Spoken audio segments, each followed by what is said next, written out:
Praise the lord. ప్రభువైన యేసుక్రీస్తు నామములో ఈ ఉదయకాలము మీ అందరికీ కూడా శుభములు తెలియజేస్తూ ఉన్నాను. ఈ ఉదయకాలమందు పరిశుద్ధ గ్రంథంలో మొదటి సమూయేలు గ్రంథము 15వ అధ్యాయము 29వ వచనంలో సమూయేలు మాటలు కనబడుతున్నాయి. ఇశ్రాయేలులకు ఆధారమైన వాడు నరుడు కాడు, ఆయన అబద్ధమాడడు, పశ్చాత్తాపపడడు అనే మాటలు కనబడుతున్నాయి. సమూయేలు చెప్తున్నాడు, మనము ఆధారపడేవాడు నరుడు కాడు, పశ్చాత్తాపడ్డు. ఎందుకు నేను ఇలా చేశాను అని వెనక్కి తీసుకునేవాడు కాదు, మనం ఆధారపడి ఆయన కనుక ఆయన దేవుడు అని జ్ఞాపకం చేస్తున్నాడు. ఒకానొక టైంలో ఇశ్రాయేలుకు మొట్టమొదటి రాజు సౌలు. అయితే ఆయన ఒకేసారి రాజ్యంలోకి వచ్చాడా? రాజుగారి అబ్బాయా? కాదు. గొర్రెలు వాళ్ళ గాడిదలు పోతాయి. వాళ్ళ నాన్న సౌలు, వాళ్ళ నాన్న కీషు గాడిదలు పోయినరా వెతికిరమ్మని అంటాడు. అయితే వెతకడానికి వెళ్ళాడు సౌలు. వెళితే అనుకోకుండా సమూయేలు సౌలుని అభిషేకించాడు. అది దేవుని ఏర్పాటు కనుక అతను అనుకోకుండా రాజ్యంలోకి వస్తాడు. రాజ్యంలోకి వచ్చినప్పుడు ప్రారంభ దినాలలో బాగానే ఉన్నాడు. కాలక్రమేణా సౌలు దేవుని మాటను పెడచెవిని పెడతాడు. ప్రారంభంలో చాలామంది చాలా శ్రద్ధగా ఉంటారు కదా, క్రమముగా మందిరానికి వస్తారు కదా, చక్కగా ప్రార్థన చేస్తారు కదా, అన్ని విషయాల్లో వినయ విధేయతలు కలిగిన వారుగా ఉంటారు కదా. అది చూసి దేవుడు దీవిస్తాడు. ఎప్పుడైతే దేవుడు దీవిస్తాడో ఇక మనిషికి అప్పుడే కాస్త అహంకారం, గర్వం, నేను ఈ స్థాయిలోకి వెళ్ళాను కదా అని మరల అక్కడి నుంచి పతనం అయిపోవటం చాలా మందిలో చూస్తాం. ఎందుకు ఆ పరిస్థితి తెచ్చుకుంటారు అంటే, మొదట్లో ప్రార్థన ఉంది, పరిశుద్ధత ఉంది, క్రమం ఉంది. ఇవన్నీ చూచిన దేవుడు వారిని ఆశీర్వదిస్తాడు. ఆశీర్వాదం ఎప్పుడైతే చూసుకున్నారో ఇక మనిషిలో ధీమా వస్తుంది. ధీమా వచ్చిన తర్వాత దేవుడి మీద ఆనుకోవలసిన విధంగా ఆనుకోరు, లోబడవలసిన విధంగా లోబడరు, రావలసిందిగా దేవుని సందులోకి రారు. అదే ప్రియ దేవుని బిడ్డలారా సౌలు జీవితంలో మనం చూస్తాం. దేవుడు ఏమైతే దానిని విడిచిపెట్టాలి అని చెప్పాడో దానిని విడిచిపెట్టలేకపోయాడు. అమాలేకీలు అన్నింటినీ కూడా, రాజైన అగగును కానీ, గొర్రెలు కానీ, ఎద్దులు కానీ, పట్టణాన్ని కానీ నాశనం చేయమన్నాడు. మరి సౌలు ఏం చేశాడు? కాస్త రాజైన అగగుని చంపకుండా దయ చూపించాడు. కొన్ని పశువులని, కొన్నిటిని ప్రక్కన పెట్టాడు. దేవుడు వద్దు అన్నది నువ్వు జాలి పట్టకు నువ్వెవరు అంటే ఆయన జాలి లేనివాడా? ఆయన అంత కఠినుడును, నీకంత జాలి ఉందా మనుషుల మీద, పశువుల మీద? ప్రియ దేవుని బిడ్డలారా, కాళిదాసు కవిత్వం కొంత, వీళ్ళ పైత్యం కొంత అంటారు చూసారా. దేవుడు అంత స్పష్టంగా మాట్లాడితే ఈయనేదో భక్తి కలిగిన వాళ్ళలాగా, ఈయనేదో జాలి ఉన్న వాళ్ళలాగా అగగను చంపకుండా, కొన్ని ఎడ్లను చంపకుండా దాచుకొని వస్తాడు, తీసుకొని వస్తాడు. కనుక ఆ స్టోరీ అంతా మనకు తెలుసు. సమూయేలుకు చెప్తాడు, దేవుడు కోసమే నేను దాచా, దేవుడు కోసమే నేను అలా చేశా. మళ్ళీ అనవసరంగా చేసింది తప్పు, మళ్ళీ దేవుణ్ణి అడ్డు పెట్టుకొని ఇదొక అబద్ధం అన్నమాట. ప్రియ దేవుని బిడ్డలారా, అంటే ఈ ఉదయకాలం నేను జ్ఞాపకం చేసేది, మనం ఆధారపడవలసింది దేవుని మీదే, లేక ఆ గుర్రాల మీదో, లేక ఆ గొర్రెల మీదో, లేక అమాలేకుల ఆస్తి మీదో కాదు. మనం దేవుని మీద ఆనుకొనవలసిన వారు. మనిషి ఎప్పుడు ఎవరో ఒకరి మీద ఆనుకుంటాడు. పెరిగే వరకు తల్లిదండ్రుల మీదో, తర్వాత వచ్చాక స్నేహితుల మీదో, తర్వాత భార్య మీదో, లేక స్నేహితుల మీదో, లేక ఒక వయసు వచ్చాక పిల్లల మీదో, ఇలా ఎప్పుడూ కూడా ఆ మనిషి జీవితం అంతా కూడా ఆధారపడడమే. కనుక నేను జ్ఞాపకం చేస్తున్నా, వీళ్ళందరి మీద ఆనుకునే బదులు అన్ని వయసులలో, అన్ని పరిస్థితులలో, లేమిలోనైనా కలిమిలోనైనా దేవుని మీద ఆనుకుంటే అది ఎంత దీవెనకరంగా ఆశీర్వదకరంగా ఉంటుంది కదా. కనుక కొంతమంది స్వబుద్ధి మీద ఆధారం చేసుకునే వాళ్ళు ఉన్నారు. అంటే వాళ్ళ జ్ఞానం మీదే ఆనుకునే వాళ్ళు కూడా లేకపోలేదు. దావీదు ప్రియ దేవుని బిడ్డలారా కుమారుడు సొలొమోను, సొలొమోను కుమారుడు రెహబామును జ్ఞాపకం చేసుకోవచ్చు. నిజంగా అతడు తన మీదే ఆనుకుంటాడు.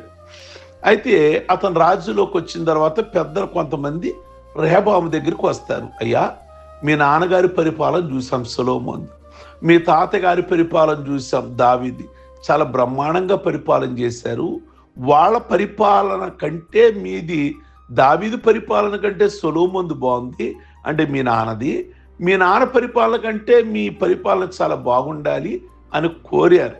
అయితే వీళ్ళు వచ్చి ఏం చేశారు అంటే అలా ఉండాలని కోరితే ఇతను రేపు చెప్తాను, రేపు రండి అంటాడు వచ్చిన వాళ్ళతో.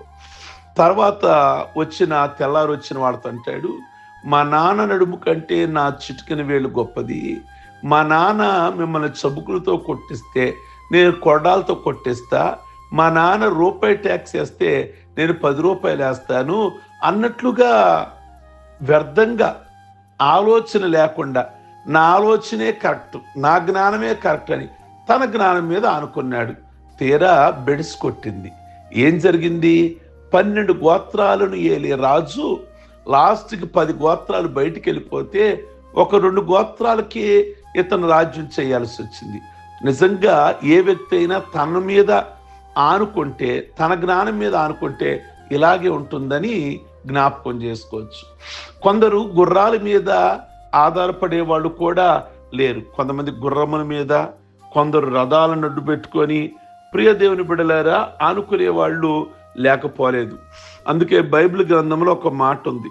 యెషయా గ్రంథం 31వ అధ్యాయం 1వ వచనంలో ఐగుప్తుని ఆధారం చేసుకుంటున్నావా? లోబడని పిల్లలకు శ్రమ. కనుక ప్రియ దేవుని బిడ్డలారా ఐగుప్తు అనగా లోకం మీద ఆనుకుంటున్నావా? లోకాన్ని ఆధారం చేసుకుంటున్నావా? నీకు కలిగేది అవమానమే, నీకు కలిగేది సిగ్గే అని అక్కడ వ్రాస్తాడు. కనుక ఆనుకోవలసింది గుర్రాల మీదో లేక గుర్రపు కాలు సత్తు మీదో కాదు. నువ్వు ఆనుకోవాల్సింది దేవుని మీదే ఆనుకోవాలి, ఆయన మీదే ఆధారపడాలి అని సమూయేలు తెలియచేస్తున్నాడు. అందుకే యెషయా గ్రంథం 47:10లో ఒక మాట ఉంది, నీడు చెడుతనము నువ్వు ఆధారం చేసుకొని ఎవడనూ నన్ను చూడడనుకొని అంటున్నావు కదా. ప్రభు అంటున్నారు, నేనున్నాను ప్రియ దేవుని బిడ్డలారా, నేను తప్ప ఎవ్వరూ లేరని నీవు అనుకొనొచ్చు. నీ విద్య, నీ జ్ఞానము నిన్ను చెరిపివేస్తుంది. కనుక చాలా మంది ఇలాగున లోకం మీద, చదువు మీదే, జ్ఞానం మీదే ఆనుకునే వాళ్ళు కూడా లేకపోలేదు. దేవుణ్ణి మరచి, దేవుణ్ణి ప్రక్కన పెట్టి ప్రియ దేవుని బిడ్డలారా, కనుక ఒక సహోదరి ఉంటుండేది. అయితే ఆ సహోదరి మరి తన భర్త చనిపోయాడు. తన భర్త చనిపోతే మరి తన పిల్లల్ని చదివించడం కోసం, తన పిల్లల్ని 3 పిల్లలు, వాళ్ళ బిడ్డల పోషణ కోసం ఎలా అని ఆలోచించి ఒక ధనవంతునితో పాపానికి దిగింది. ఎందుకు అలాగూ నీతి వదిలి జీవిస్తున్నావు అని ఒక దేవుని సేవకుడు అడిగితే ఈ పిల్లల కోసమే, ఆ పరపురుషునితో అని చెప్పింది. అది చెడ్డ కార్యము. ఆ పాపంపై ఆధారపడి బ్రతకడం అంటే అతన్ని అడ్డు పెట్టుకొని ఆ పిల్లల్ని చదివించుకుంటే వాళ్ళు ఒక స్థాయిలోకి వస్తారు కదా. ఒకవేళ అలా గనక నేను పాపం చేయకపోతే నాలాగనే పిల్లలు కష్టపడాలి కదా. కనుక ఏదేమైనా పిల్లలు పై స్థాయిలోకి రావాలి. ప్రియ దేవుని బిడ్డలారా, ఈమెకి భయంకరమైన వ్యాధి సంభవించింది.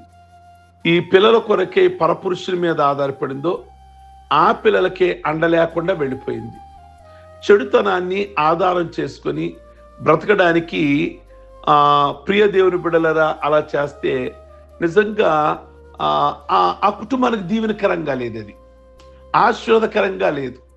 ఏ వ్యక్తి మీద ఆధారపడడానికి ప్రయత్నించిందో ఈవిడి లేదు, ఆయన కూడా కాలక్రమంలో చనిపోవటం జరిగింది. కనుక నీవేదో పిల్లలు పెద్దోళ్ళు చెయ్యాలి, నేను దారి తప్పుతాను అని ఆధారపడటం కాదు. దేవుని మీద ఆధారపడితే దేవుడే చిన్న చదువైనా వాళ్ళ గొప్ప ఆశీర్వాదాన్ని కనబరుస్తాడు. కనుక నీవు ఈ ఉదయకాలమందు ఎవరి మీద ఆనుకుంటున్నావు, ఎవరి మీద ఆధారపడుతున్నావు? కీర్తన 3:5 ఉంది. రాజు అయిన దావీదు పలికిన విలువైన మాటలు, యెహోవా నాకు ఆధారము, నేను భయపడను.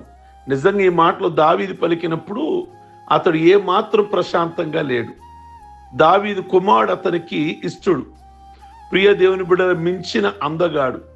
అబ్షాలోం రాజ్యాధికారం కొరకు తండ్రి మీదే తిరుగుబాటు చేసి ఎదురు దాడికి దిగి తండ్రికే చెమటలు పట్టించాడు. నిజానికి యుద్ధం చేయడానికి దావీదుకి శక్తి ఉంది, కానీ ఈ యుద్ధం తను ప్రేమించిన ముద్దుని కుమారుడు పైనే ఎలా చేయగలడు? కన్న ప్రేమను చంపలేక తానే అవమానం భరించి మహానీము అనే ప్రాంతానికి తప్పించుకొని నిస్సహాయుని వలె వెళ్ళాడు. అట్టి సంక్లిష్ట సమయంలో దావీదు ఈ మాటలు పలికాడు.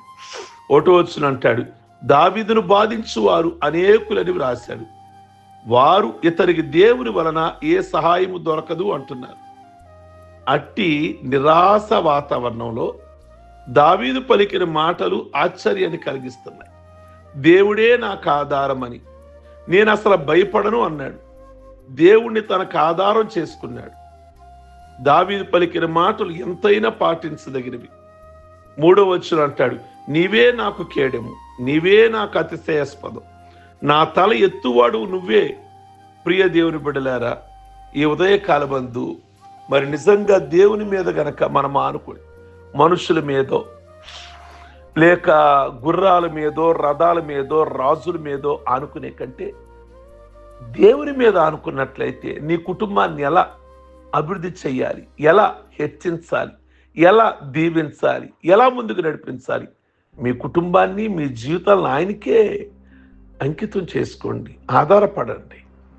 దేవుడు మీ కుటుంబాలను ముందుకు నడిపిస్తాడు. ప్రార్థించుకుందాం. సర్వశక్తి కలిగిన తండ్రి, దావీదు విలువైన అమూల్యమైన మాటలు మాట్లాడాడు. నిజంగా నేను ఎవ్వరికి భయపడను, ఆయన మీదే ఆనుకున్నాను, ఆయన మీదే ఆధారపడ్డాను.